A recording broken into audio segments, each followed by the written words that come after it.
रामकृष्ण हरी अवधूत चिंतन श्री गुरुदेव दत्त।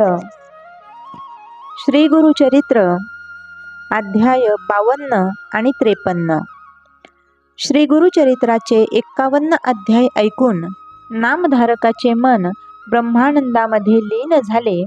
त्याचा कंठ दाटून आला आणि डोळ्यातून प्रेमाश्रूंच्या धारा वाहू लागल्या। त्याचे अष्टसात्विक भाव उत्पन्न झाले।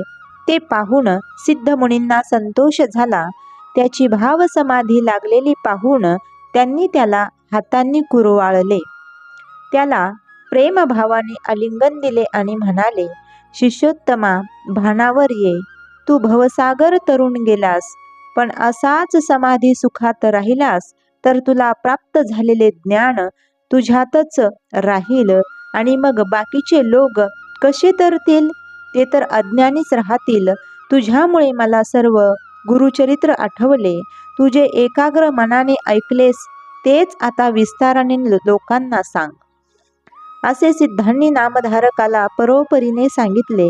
तेव्हा त्याने डोळे उघडले व गडबडीने हात जोडून उभा राहिला आणि म्हणाला, हे गुरुराया, तुम्हीच संसार सागरातून पलीकडे नेणारे आहात।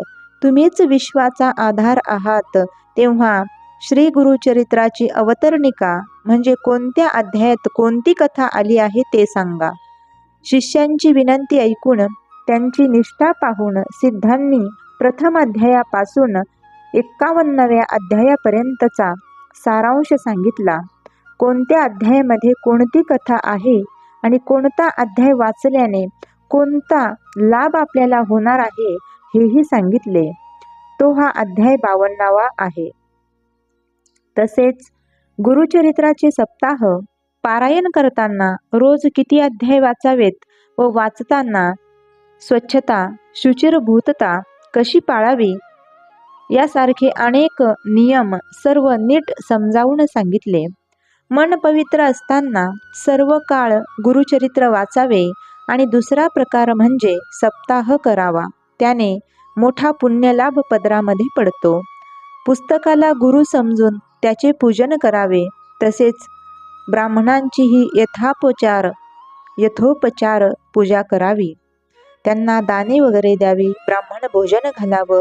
प्रत्येक अध्यायाची एक एक ओवी रचून या ओवीरूपी रत्नांची माळ करून ती मनाच्या कंठी धारण केली तर सर्व पुरुषार्थ पूर्ण करणारी होईल।